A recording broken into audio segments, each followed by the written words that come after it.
L'Albert Colell, el Pau Sobirà i el Marc Segués han vingut a posar ulleres a les diòptries de la història i el Jan Pallissa i el Marc Vilà a tocar botons perquè els pugueu sentir des de casa. Ells són els ulls de Clio.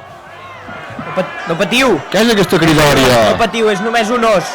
És només un os! Com que un os? Sí, es diu Bobby, no patiu. Que és festa major, han sortit els ossos de ballar o... No patiu. És un os. No us estresseu, sisplau! Però com no vols que la gent no s'atabali? Home, jo veig un os i foto un Però és que està tota la gent allà als jardins del Palau amb l'osso. Però quin palau? Quin os? Tranquil, al Palau de Westminster, Anglaterra. Si no és aquí, rai. Però... A veure, Què ho tornem a fer? Sí, perquè la música aquesta crec que hauria hagut d'entrar fa estona, Tornem a arrencar. Sí, que no tenim temps, tranquils. Sí, només són 2:15. Ja els tranquil·litzaves, ja, però... No hi havia manera de que callessin,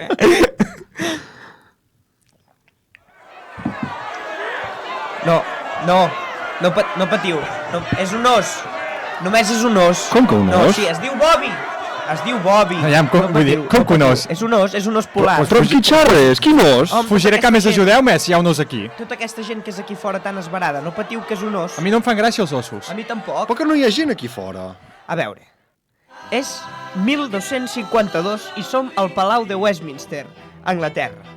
Teniu entrades per entrar al Palau? Si no, no us deixaran entrar, No. No som avisats. Però tu convides, no? Sí, ja. Va, som-hi, veres. I què hi hem d'anar a fer dins del per la Palau? finestra. 1252, el rei és Enric III d'Anglaterra. Recordeu que fa uns dies parlàvem de Ricard Cor de Lleó? Oh, sí. Reprenem el fil i situem-nos. Mor Ricard Cor de Lleó. El substitueix el seu germà, que era un protagonista d'un conte infantil, que es deia Joan sense terra. Fantàstic. Protagonista d'un conte infantil. Amic del Teo. Sí. Joan sense terra mor i el succeeix al seu tron el fill Enric, que és el rei que nosaltres xerrarem. Vale? Simplement per fer la connexió amb el programa anterior. El nebot de Ricard Cor de Lleó. Efectivament. Molt bé, situats. Per tant, estem situats, entrem a la història. El rei Enric III és a la sala de les recepcions del Palau. Està esperant el rei Haakon IV de Noruega. Mare de Déu, sort que aquests reis ja no existeixen. Quina Quin mal pinta de de cap. vikingo. Però mentrestant, com heu pogut sentir, el servei del Palau va de cul. Perquè el rei noruec ja ha arribat, però ho ha fet acompanyat.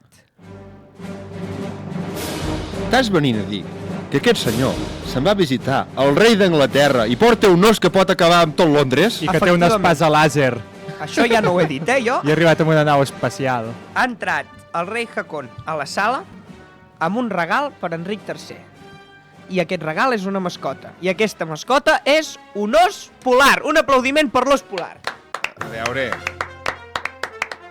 Si tu ets un os polar, no sé si et ve de gust anar a Londres de turisme. Sí, perquè no és ni...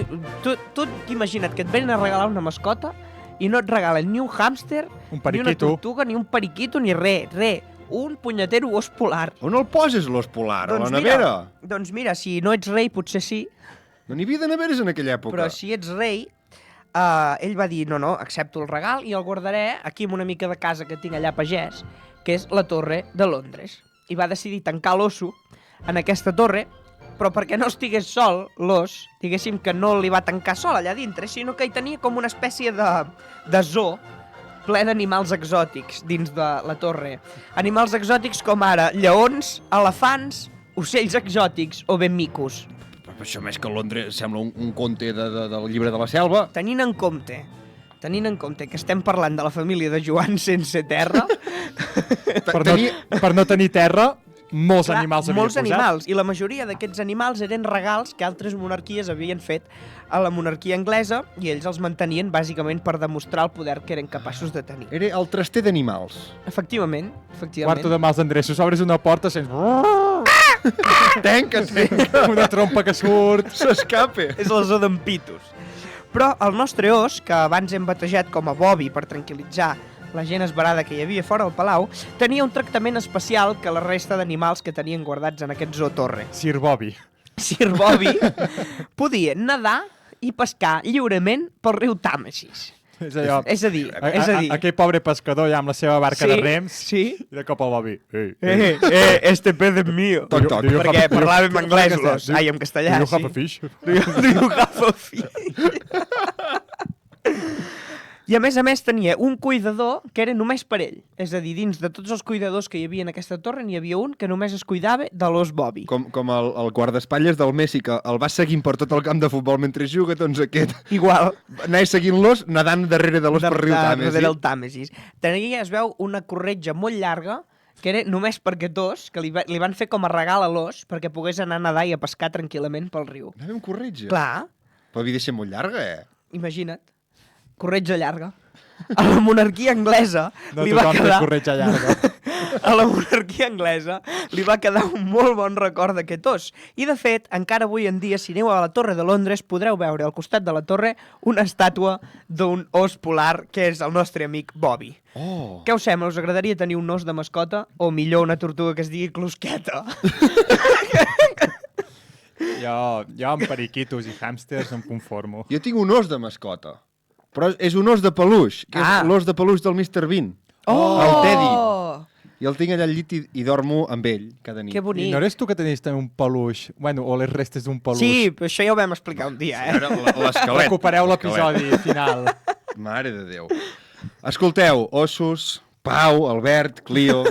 A mi, avui m'agradaria que abandonéssim el trajo de exploradors de la jungla, Sí. ara que ens hem posat així salvatges, i que us poséssiu ara d'aquí sota de la taula, el traureu, les vostres millors gales. Home, Hosti, Perquè- no se m'ha avisat. No, jo us convido a anar de concert. oh. Maquíssim. Sí que hem d'anar amb gales, sí. No sé si tinc res al meu armari capaç de posar-me per anar a escoltar això. Lo de Home, festa sí. major, jo crec que més o menys... Una mica de camisa, no? Poc Una més, mica de camisa. Benvinguts al 29 d'agost de 1952, a Woodstock, No, Nova York. a Woodstock no hi posin aquesta música. Sí, no, eh? perquè és abans, això, Ah, és 52. ah, vale, vale, Encara vale. no feien el festival aquell de hippies, que Vale, anaven vale, tots vale. fumats. Som en un recital de música contemporània. I arribem just al torn del pianista David Tudor, que no té res a veure amb els Tudors, No. que estrenarà una obra composta per l'artista americà John Cage. El senyor Tudor apareix a l'escenari, aplaudiu-lo, sisplau, el senyor Molt bé, Tudor. Tudor! Trempat, artista! Tudor! S'asseu davant del piano i comença. Que no... Parem la música per sentir-lo. Al cap d'uns segons de silenci, la gent es comença a mirar estranyada, perquè el pianista no toca el piano i no emet cap so ni amb la boca ni amb cap altre instrument. Simplement ha fet un cop brusc amb la tapa del piano per indicar que comença. Al cap d'una estona, la gent se segueix mirant, no entén res, se sent el vent de fora a la sala per les finestres. És una performance. Després del vent, se sent la pluja caient sobre la teulada. No entenem l'art contemporani. No, ja t'ho juro. Llavors, així, de manera aïllada, se sent la tos d'algun assistent. He pagat 20 euros! Llavors, cadascú internament sent la seva respiració. Aquest estava una mica constipat i per això... I la d'abans era tots de tuberculosi, eh? Llavors també hi ha gent que no està constipada i no té tuberculosi, que sent el batec del seu cor. Hòstia, la marató. Però el pianista no toca, no emet cap so. I al cap de 4 minuts i 33 segons, i sense haver tocat cap nota, només havent tancat la tapa 3 vegades, sabeu com els castells de focs, que Sí, ho fan 3 vegades sí. abans de començar, i per acabar, A vegades. doncs el mateix. Tanca la tapa 3 vegades per indicar els 3 moviments de la peça. Llavors David Tudor s'aixeca i dona per acabada la seva actuació. Molt bé, David. Què us ha semblat, companys, aquest concert que us he dut? Preciós. Jo estic molt obert de mires, però crec que no ho he acabat d'entendre. No tan obert, eh? El concert que us he portat avui és l'estrena de la polèmica obra 4 minuts i 33 segons de John Cage. Molta gent surt del concert no només desconcertada com tu, Albert, sinó emprenyadíssima. I tu interpretaràs aquest rol. Llegeix el que diu una part del públic, Albert, si us plau. Tu has vist el que acaba de passar, Maria Àngels? Ai, sí, nena. Quina enganyifa! Hem pagat 2 entrades a preu d'or per veure com un impresentable ens pren el pèl. I no ens han fet descompte per jubilar-te. I no ha tocat ni una nota en 5 minuts. Ni tan sols ha mogut un dit per fer-ho. I, a sobre, ha marxat ben cofoll i amb el cap ben alt, com si hagués fet la gran cosa. Potser no sap ni tocar el piano, el bocamoll aquest. Ara, a qualsevol cosa en diuen art. que són molts moderns que l'han aplaudit i tot en acabar. Comencem de veure. Quina banalització de la música.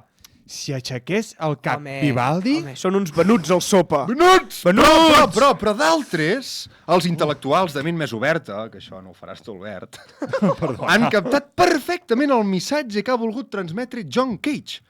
Un d'ells comenta tot sortint. Quina obra mestra, Alfons. Quina idea més brillant. Oi, sí, eh? Sí. L'obra no ha estat en silenci. Per què el silenci no existeix? Oi. Has sentit com cruixia la fusta, el respirar de la gent, el batec del cor. Ets molt llespau. Això també és música. Ai, Ha estat una experiència sensorial, musical i espiritual única. Ja ho pots ben dir. Escolta, què et vols dir que no és aquell el gener aquell El Ramon Gené, de Cardona.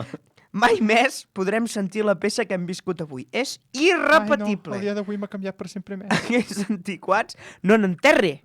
L'obra no va sobre silenci, sinó sobre l'escolta. Estic corprès! Ai, sí. Escolteu-me. Pau, Albert, no us baralleu més i deixeu-me que us expliqui d'on surt tot plegat. Ara va música, de veritat, que podreu sentir amb les vostres orelles, crec. No. Bueno, doncs seguirem, si us sembla bé, ja sonarà la música. John Cage és un autor molt creatiu, molt original, que sempre va buscar la novetat. Mira, ara. Parlant d'autors que buscaven la novetat. Sí. Encara no tocava el Bob Dylan, així, tan bé.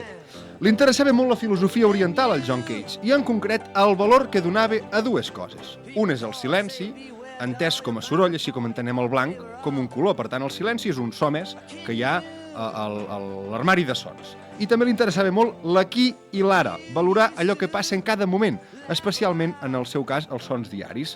Ai, aquell que es queixa, és que la cafetera em fa soroll. Ell deia, no, valora la música de la cafetera. Ara. Quan la cafetera fa música cada dia, potser emprenya una mica. És un artista a la cafetera.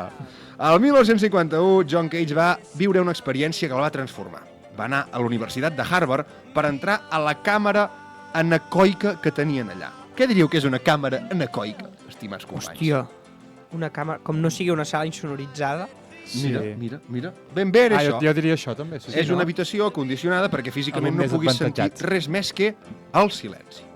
El nostre amic obre la porta i entra, la tanca, i un cop a dins, que havia d'experimentar el silenci, no el va experimentar. És una enganyifa. Hòstia, Una doncs que et enganyifa. tornin els diners. Ell sentia dos sons allà dins. L'harmònica i què més? I el Bob Dylan. Sentia un segut que li van dir sortir aproximadament, que era el soroll que emet el seu sistema nerviós, i un de greu. Com era aquest greu, Pau? Albert, el greu? S'havia dormit i roncava. Aquest greu és la circulació de la sang del seu cos. I ell en treu una conclusió de tot plegat. El silenci no existeix. Sempre hi haurà sons, per tant sempre hi haurà música. I pense que ha de fer arribar aquesta idea al món sencer. I per això compon l'obra 433, que està pensada per interpretar en qualsevol instrument, orquestra, al final. Vull dir, Jo crec que te la podria arribar a tocar. I el que pots fer en qualsevol- triangle... Qualsevol iaia li dirà 324, també, perquè sempre que són 3 números... A més, és una peça musical que tu agafes la partitura i és fàcil, t'ho juro, d'interpretar. Segur que sí. Només hi ha una paraula, tàcit, és a dir, silenci. Silenci. I llavors pots tancar la tapa 3 vegades o pots tocar l'instrument en cops 3 vegades per indicar els 3 moviments. L'obra va causar molta polèmica quan es va estrenar, però va tenir molta influència. Tothom en va parlar i, de fet, s'ha versionat i se n'han fet remixos. S'ha doblat a diferents Perfecte, idiomes. Us recomano que entreu algun dia a l'Spotify i poseu 4 Ah, yes, a 33. l'Spotify. Sí, eh? Hi ha moltes cançons d'aquestes doncs per mira. artistes diferents. Ara saps què passa? Que cliquis la que cliquis és Clar. el mateix, que és el no res. Perfecte. Vull dir, té poc mèrit. Que bonic.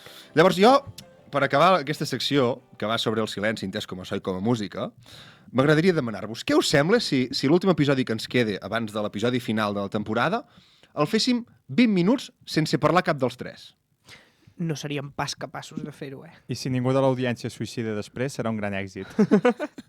Així que no em compreu la proposta, No. eh? No. És que ni 4.33, No, Vull exacte, dir, no podríem pas. un episodi Ja sencer. ens escolta poca gent com per encara fer-los Gràcies fora. per seguir aquí. I tant. Bueno, doncs seguim xerrant, no, Albert, potser? Sí, seguirem xerrant i jo canvio de tema radicalment i mai més ben dit radicalment, perquè com porteu els moviments de masses? Home, si pesen molt, és complicat costa, de moure'ls. clar, Sí. si no vas al gimnàs costa... Sí. Però, Depèn de la massa. Socialisme, comunisme, anarquisme... Molt una mica macos. us ubiqueu? Són tots molt, Uns molt millors bé. que altres, sí. no? Millors caltes, però... El feixisme també és moviment de masses? També ho era. També ho era un Ho és, moviment, Albert. malauradament, un moviment populista. De quina època són? És a dir, us ubiqueu, més o menys? Això jo diria que és de quan apareix el moviment obrer, després Bé. de tots aquests moviments polítics que neixen arran de les reivindicacions obreres, no? Per Una tant, mica... situiríem potser a la segona meitat del segle XIX. Finals veritat? 19, sí. Finals 19, inicis del... Ascendeix potser a principis del 20. Encara no hem après 4 temporades Sí. aquí per la història, tu i jo. Avui em sento com aquell professor que li brillen els ulls els alumnes m'han après alguna cosa. Han crescut? D'acord, però ara què us semblaria si us dic que va existir una república anarquista en ple renaixement No. Va, i que va durar home. 400 anys. No hi havia va. res al Renaixement. 400 anys? Doncs anem al renaixement. Jo ja entenc que portem 60 episodis i que ens faltin idees per seccions. Però no cal inventar coses, Ja està. Albert. Exacte. Que porti mentides, però no és el cas, perquè aquesta república es deia Cospalla. Què? Perdó. Com es deia? Cospalla. És un nom italià, vull dir, no té cap mena de pronúncia estranya. No, simplement ho havia sentit malament. Cospalla. Cospalla, molt bé. I estava situada entre els estats pontificis i la República de Florència. Tot va començar quan el 1430 el papa Eugeni IV va demanar un préstec de 25.000 florins d'or a la rica família florentina dels Mèdici. I això, per saber una mica l'equivalència, són molts o pocs diners? No he posat dinero dinero en en el tiempo. tiempo, no ho he posat, no hi he pensat. Però deuen ser molts diners. Deu ser bastanta Una pasta. fortuna. Perquè com a garantia els hi va oferir una petita porció de terra en una regió d'Umbria, on es trobava una població que es deia Borgo San Sepolcro. No hi tocava mai el sol, allà. Sempre Hi havia Umbria, En tot cas, 10 anys després, el papa no va poder tornar els diners Què dius? i va haver de cedir el territori que havia donat en garantia als florentins. Li faltaven diners Però al papa. hi va haver un error al traçar la frontera. Ai, Déu I és meu. que hi ha dos rius que passen molt a prop amb un mateix nom. I els delegats papals es van confondre i, clar, quin dels dos és on tenim la frontera? En tot cas, va quedar una petita franja de terra entremig sense signar, Ai. de 500 metres d'amplada, perquè són molt propers aquests dos rierols, més que rius, i 2 quilòmetres de llargada. I era Cospalla. I no era de ningú, llavors, entenem això? Terra de ningú. Els habitants de Cospalla, que eren uns 300, es van adonar d'aquest buit legal i es van declarar independents. Oh, molt bé! Visca la molt República bé! de Cospalla! Literalment, els carrers seran sempre nostres. Sí. Clar, clar. No tenien govern, ni lleis, ni impostos, ni exèrcit. Hosti, És allà sí que hi havia perfecte. llibertat, eh? Ara. El seu lema era, Marc, tu que saps llatí, Perpetua et firma libertas. llibertat eterna i duradora. Molt gran lema, eh? Vivien en una anarquia pacífica. No tenien sistema polític formal ni una constitució escrita. El seu govern era una assemblea popular on tots els habitants podien participar i decidir sobre els assumptes comuns. No hi havia càrrecs públics ni representants escollits, tampoc un sistema jurídic establert ni un codi de lleis, i els conflictes es resolien mitjançant la mediació dels ancians o, si la cosa era greu, sí que anaven a trucar a la porta d'un tribunal dels estats veïns. Ah, llavors demanaven Això sí, ajuda. això de tant en sí. tant. Això era l'últim recurs. Es regien pel costum i el sentit comú, que això a vegades sabem però que pot Que ser, és el més comú dels sentits, pot ser diuen. perillós. Aquesta absència d'autoritat i regulació afavoria la llibertat individual i l'autonomia dels habitants. Cadascú podia fer el que volia sense perjudicar els altres. Però llavors, per exemple, no hi havia serveis de neteja, no hi havia hospitals... Bueno, és que serveis de neteja, jo diria que al segle XVI, ni a Roma amb impostos, ni a no hi Cospalla havia porta a sense. porta. No hi havia porta a porta, no es feien enquestes de si t'agradava o no el porta a porta. I, per tant, tampoc hi havia obligacions militars ni religioses. La seva principal font de riquesa, perquè us preguntareu, aviam, està molt bé, però alguna cosa hauria de viure, aquesta gent Clar, de l'aire clar. no es viu. Doncs la seva principal font de riquesa era el cultiu de tabac, que estava prohibit als estats veïns. Oh! Oi, oi, oi, oi. Era un territori sense llei on podies fer tot el que als altres Tot llocs el que era tu prohibit. volies. Clar, els cospellans es van convertir en experts productors. Perdona, com els hi has dit? Cospellans, no? No els insultis! Com els hi diries tu? No ho sé. Un habitant de Cospellencs. Cospellencs, doncs. Que és No, això no. com No, cospellí. cospellans. O cospellí. Cospellí. Solsoní, Cospellí em fa cospellí. Els cospellans es van convertir en experts productors i comerciants de tabac i fins i tot, com podeu imaginar, contrabandistes. Algunes varietats de tabac, de fet encara avui en dia, porten el nom de Cospalla. Oh. una marca de tabac Sí italiana. que té nom de marca de tabac, Sí. realment. Passa'm un cospaia. Fa pinta puro d'aquests d'anar-hi, Jo és que només fumo cospaies. Vale. Durant molt de temps, cap a Cospella hi van anar i van acudir els mercaders de tots els racons d'Itàlia, Gènova, Venècia, Nàpols, per fer intercanvis i negocis de tota mena. No s'impedia l'entrada dels mercaders jueus, prohibits i marginats en altres regions del país. La seva autonomia va ser respectada pels estats pontificis i la República de Florència, que van considerar que no valia la pena refer els tractats per una frontera tan complicada i que segurament no es posarien d'acord quin dels dos havia de ser el propietari d'aquella terra. També els devien haver, no? Perquè així es podia produir Es tabac. podien lucrar d'una era cosa prohibit. que estava prohibida. Cospalla va arribar al seu final, però, el 1826, Paia, paia. quan va ser dividida entre els estats pontificis i el Gran Ducat de la Toscana. Els 14 caps de família que quedaven en aquell moment van signar un acte de submissió a canvi d'una moneda de plata D'una moneda Una de moneda. plata. Però si eren de xocolata. Sí, segur No. que no eren de plata. i el permís per cultivar 500.000 de plantes de tabac a l'any. Ara! Una selva de tabac. Avui en dia, Cospalla és un llogaret, un poblet d'uns 20 habitants que pertany al municipi de San Giustiniano, a la província de Perusa. El pi de I, Sant Justiniano. Al seu territori encara avui en dia hi ha molts monuments que recorden el seu passat republicà i independent, com una columna amb l'escut i aquest lema que us he esmentat i una placa commemorativa. I quan entres al poble et diu benvingut a l'antiga república independent de Cospalla. Molt bonic, cospaians. Oh, i ara m'agradaria anar-hi, t'ho juro, m'has fet venir ganes d'anar Anem de viatge a Cospalla, Cospalla. a comprar puros cospallans. Molt bé. Doncs mira, avui la frase serà molt contemporània, que és: quina banalització de la música, si aixequés el cap Vivaldi. I fins aquí els ulls de Clio d'avui. El tanquem, els ulls? Ah, sí? No ho sé. Què us sembla? Habitualment no ho fem. I tornem d'aquí 2 setmanes, com sempre, o què fem? Sí, no? Sí, no? No ens agafem vacances encara? No. No, va, fem-ne un altre. Ai, nois, doncs va. Vinga, Som-hi. va, Anem tancant. tanquem els ulls de Adiós. Clio. Ciao, ciao. ¿Por qué no te callas?